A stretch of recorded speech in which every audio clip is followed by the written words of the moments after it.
Welcome back to another technical video. Today we're going to be going through your question, answering it, and hopefully finding that solution for you.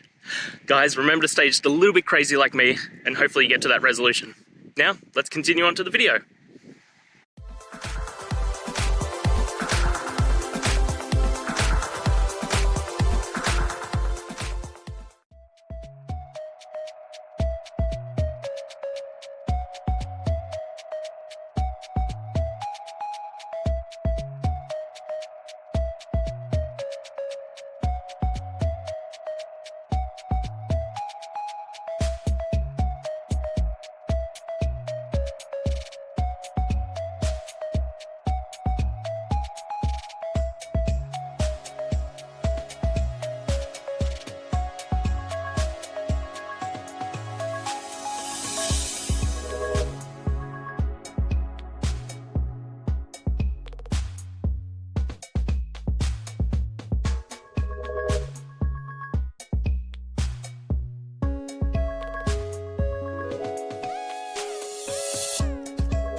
And that's it. I hope you found the solution that you're looking for.